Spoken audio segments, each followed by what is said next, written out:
আসসালামু আলাইকুম। Hello everyone. আজকে আমরা দেখাবো একটি 7 কেজির ওয়ালপুল ওয়াশিং মেশিন টপ লোডিং। তো এটার গিয়ার বক্স খোলা হচ্ছে, আর এটাতে অনেক ধরনের প্রবলেম ছিল। তো কাস্টমার একবার এই পর্যন্ত এটা সার্ভিসিং করানো হয়নি, যার কারণে এই অবস্থা। ড্রামের ভিতরে দেখতেই পাচ্ছেন কি ময়লা জমে আছে। তো এটার গিয়ার বক্স খোলার চেষ্টা করতেছি আমরা।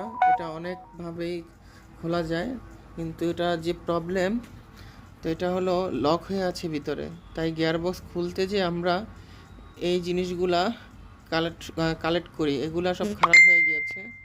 তো এটাও খোলা হয়েছে, তো এগুলা সব ক্লিনিং করা হয়েছে। তো আমরা দেখাবো আজকে কি কি করা হয়েছে। তো গিয়ার বক্সটা পুরাতনটা ভেঙে বের করা লাগছে কেটে। তো এটা এমনভাবে জাম হয়েছে যে খোলা পসিবল না, তাই আমরা কেটে ভেঙে বের করা হয়েছে। তো এই যে ড্রামটাও ক্লিনিং করা চলতেছে, ভিতরে যে ড্রাম থাকে ওইটাও ক্লিনিং করা হয়েছে। তো কাস্টমার মূলত হলো আমাদের ওয়াশিং মেশিন রিভিউ যে গ্রুপটা, ওইটা থেকে আমাদেরকে নক দিয়েছিল। তো আমরা যে দেখলাম যে এটার ভিতরে যে অবস্থা, গিয়ার যে বক্স ওইটি খারাপ হয়ে গিয়েছে, বেয়ারিং খারাপ, ড্রেন লাইনের লক খারাপ। যেটা হচ্ছে বেয়ারিং, আর এটা হচ্ছে গিয়ার শেপ ভিতরের। এই যে এটা আমরা কেটে বের করছি। তো আপনারা যারা ওয়াশিং মেশিন ইউজ করেন, অন্তত 6 মাস পর পর একটু নর্মাল সার্ভিসিং বা চেক আপ করিয়ে নেবেন, ভিতরে কি অবস্থা আছে বা ময়লা আছে কিনা।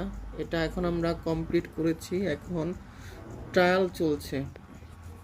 তো আপু মূলত ওয়াশিং মেশিন রিভিউ গ্রুপ থেকে আমাদেরকে নক দিছিল।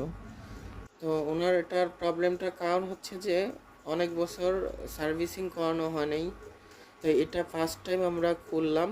তো এটার ভিতরে খুবই বাজে অবস্থা ছিল, খুবই খারাপ অবস্থা ছিল।